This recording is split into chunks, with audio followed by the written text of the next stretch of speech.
Oh yeah. So here we go, on for the next part. As you can see, it's all in there, and that's how she sits. She sits at a slight droop, but can't hold that. It's a shame they didn't make the plate here so she could like turn it or whatever, but not to mind, not worried about that. And yes, another chip. I've never known a bike chip so easy as this one. But yeah, it's coming on. As you can see, look, the wiring now, that's how the wiring's going to come out the top of the frame, look. All nice and tidy. Decided not to use sealer, decided to do it that way instead. And there you go. So that's where all my wiring's gone. It's better than having it in outside of the frame. I was going to put it up through here, that's why I made sure I went higher with these mounts so as I could actually use them, but I won't be using them now. So I think it looks much tidier like that. I've got to sort this wire out here. This one's going, I want him to sit just behind the stand, but I've got to free up a bit of wiring down there at the engine. There's a little bit of extra play in the loom that I'll get out from where I took it off of my Norco. But yeah, so that'll sit down in behind there, and the speed sensor magnet go on the spoke about there somewhere. But yeah, it's all looking pretty good. I've got the stand on now. A lot of people say, have asked me in the past, why am I using stands? It's because I actually ride them to work and I need somewhere to actually put it on the stand. And not only that, I don't like lying my bikes down in all the shit and crud. I know some people don't care, like mainly kids, but there you go. So my main goal today is get the chain on and get the pedals on, and that's what I'm going to be doing today in this episode. Anyway, I'll flip the bike a minute and then we'll be right back on it. So first part is to get the old chainring on. I've been using these chainrings now on a few of my bikes for quite a while, but with this one I could get the one what's got a slight curve on it, so I might get a 42 tooth to go there. This is 36, made by Akamile. Now I've been using these chain rings now for, I don't know, just over a year I reckon, maybe a bit longer, and I've only ever bought two and this is the second one, so it shows how good they are. Even though they're cheap, I pay about somewhere around the region of 16 to 20 quid for them. I think I paid £16 for this one to get it into the UK from China, but it is a really good brand, you know. I'm really chuffed with them. But yeah, so let's bolt this on. And again, I'm doing it 6nm. I don't need to put any Loctite on. I was going to get some Loctite, but the bolts I'm using, these are only going in temporary at the minute because they're the standard black ones, as you can see there, and the inside tends to go a bit rusty and stuff, so I'll put some nice stainless steel ones in place of these. So yeah, but yeah, straightforward job this is. What I'm going to do is I'm going to flip over to my Allen key because it'll do it a lot quicker. My T-bar light.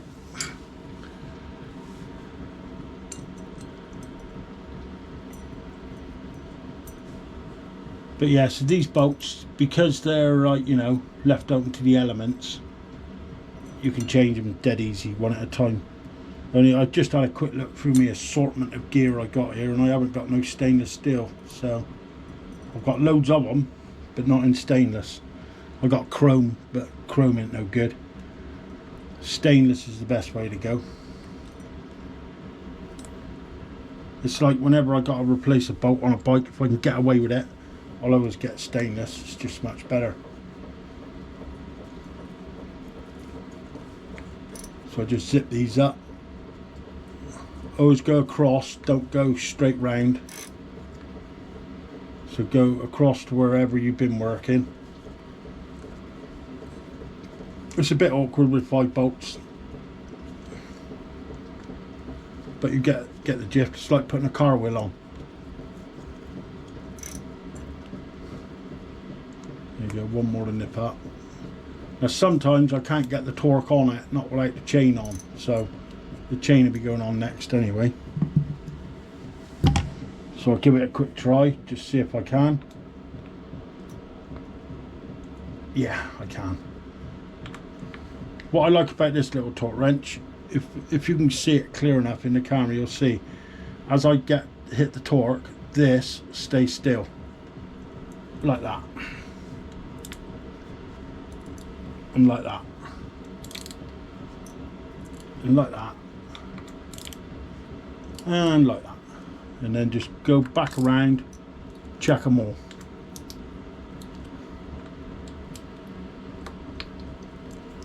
Straightforward enough, and that's on there. And as you can see, turns freely.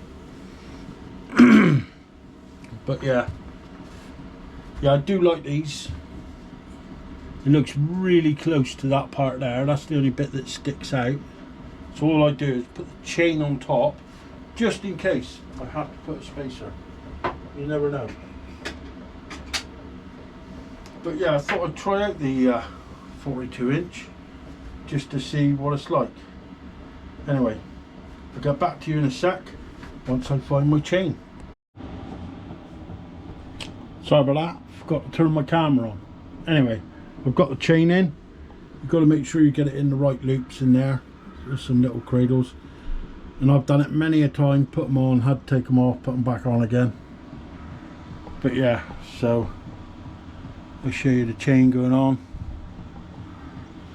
And yes, I do get my hands dirty, and I should wear gloves, but you just can't beat, you know, doing it this way as far as I'm concerned. So you got your secret link. Now all I want to do is pull them together. It's sometimes a bit of a pain. I could have locked the back derailleur out, but I'm not too worried about that. I'll just pull them together, sharpish, if you know what I mean. Oh, didn't quite have it that time.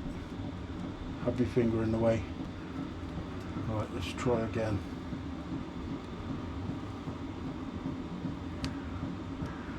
So there you go. All in line. As you can see, that's the secret link there. I'm not sure whether I can't quite do it with the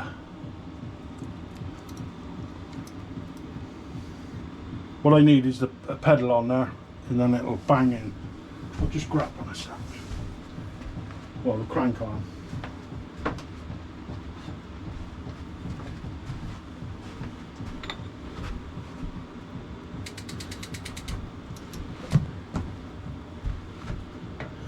I need to be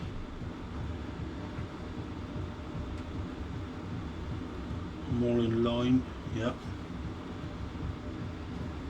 I think there's a way of using my tool to do it now, but I can't remember how I did it last time. Oh, I think it's popped in.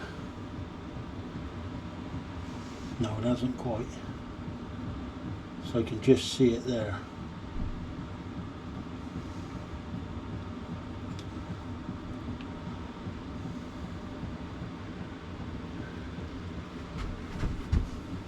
If I had the chain at the top, it would have gone straight in there. Let me just see if it'll go round. If I go round steady, hopefully it'll go round.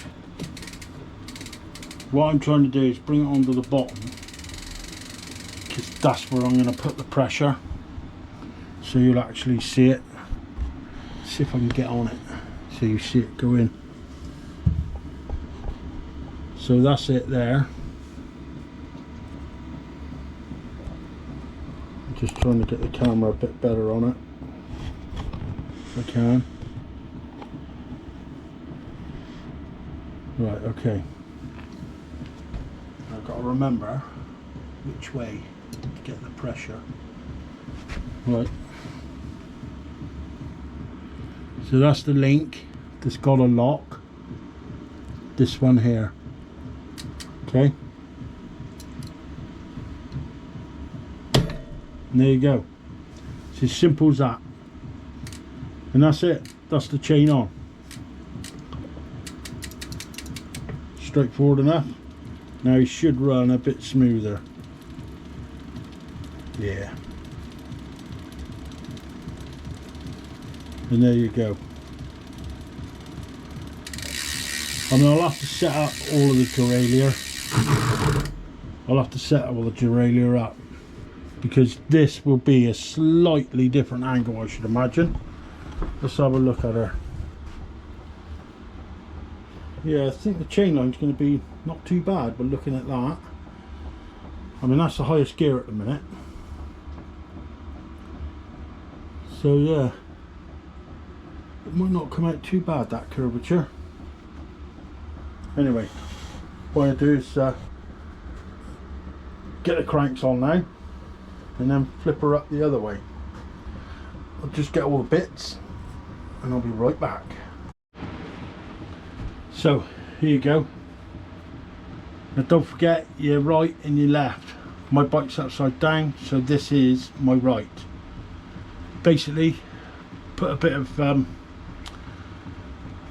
don't know what you call it, Loctite, you know, I don't know what you call it in our country, but it's a locking compound, because you don't want these coming off on you at a later date.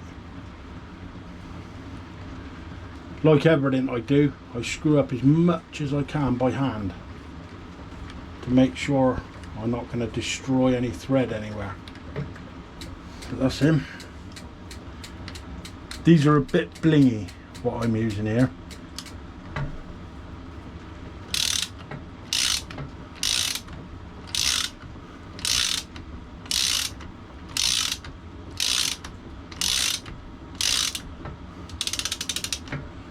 Here he is.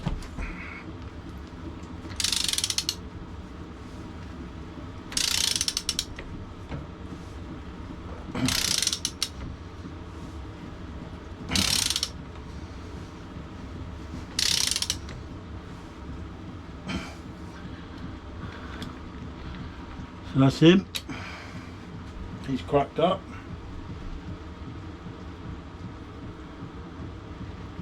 Whew.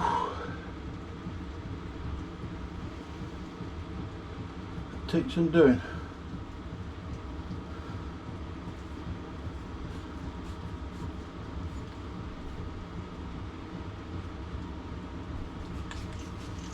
It's £50 for these. You want to be putting on there. And then this one has got like a little bling ring. Very similar to what I put on all my other bikes, or my last two bikes really.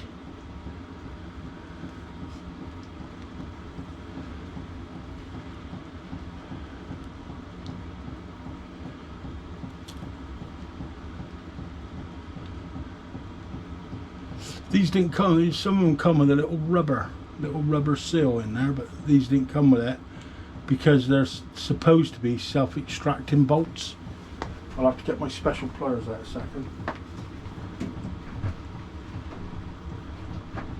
If I can find them.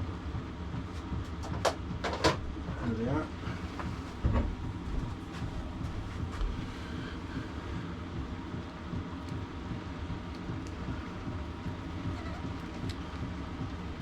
Now once you've done this, it's not very often that you've got to take these apart.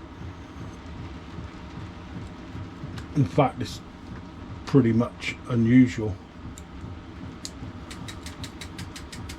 So basically, I just want to nip them up.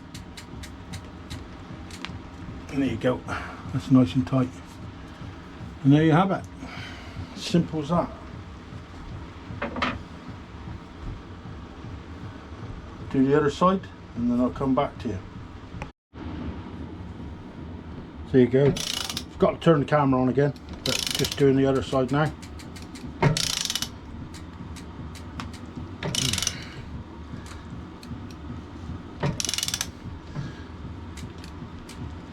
Oh, I can't quite hold on to it tight enough. But you get the gist.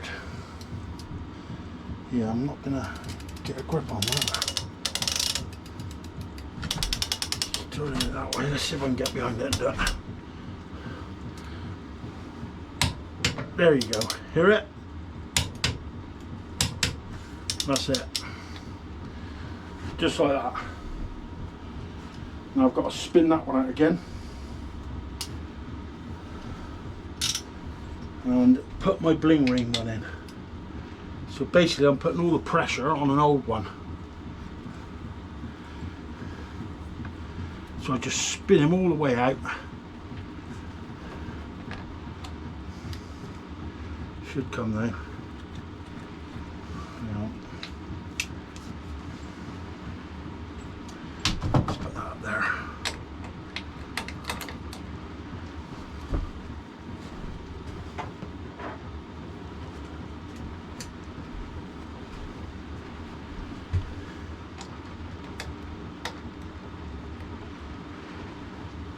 And this one's just to add bling.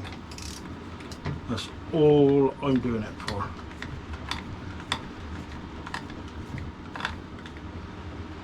There you go, he's in there. Flip him over to do up. Lock him in if I can, like that. Now I know I've got to bring that around to there.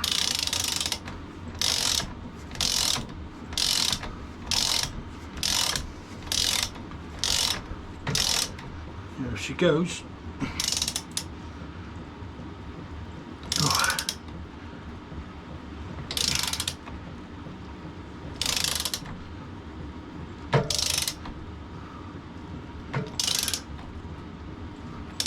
That's her. Now she's locked on, just like the other side. And again, it's just putting the bling ring in. Get that in there.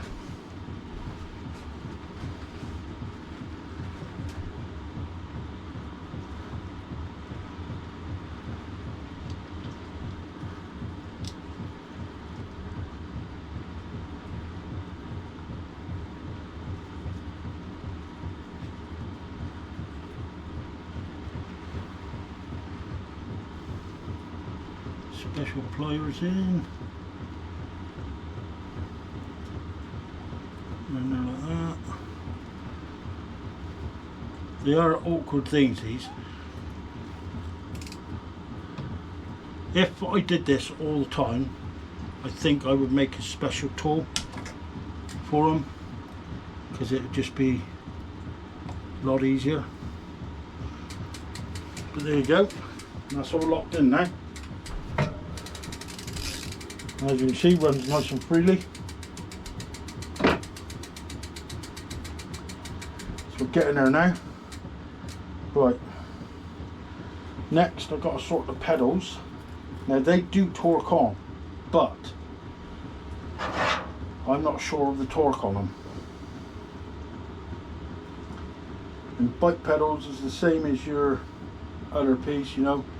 Make sure most bike pedals I've got a mark on them, and as you see on this model, look, left, L for left. So look at the other one, and there's your R. So there you go. So you know which way you're putting them on.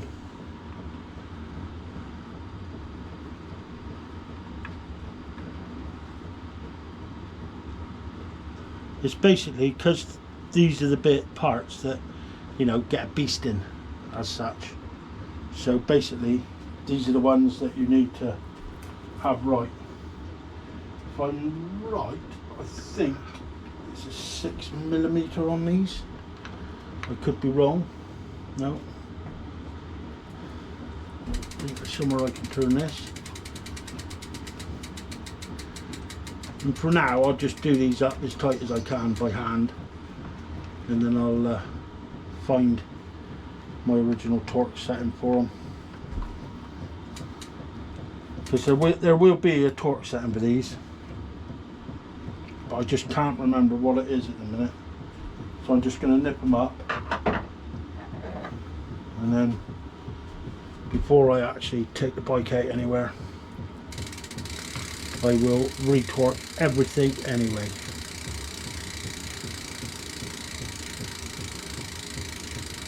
It's a bit like lorry wheels, you know, where you've got to re-torque them after having new ones put on or new tyres put on and stuff. It's the same idea really. Let's move it back here a bit. All these torquing things are a lot easier to do when the actual wheel is touching the ground. It's just so much easier. Yeah, hold that. Get a bit of torque on it. I do, that's temporary. But yeah, so there you go. It's as easy as that. But yeah, like all my gears, all that sort of stuff, I will mess with all of that at a later point. I will put them in a few other gears a minute. I don't know where you can see, because I always usually leave them in around the middle of the gearbox. So while I got the pedals on, we'll see. Now I haven't touched any of this derailleur since I took it apart. So there's about the middle of the box.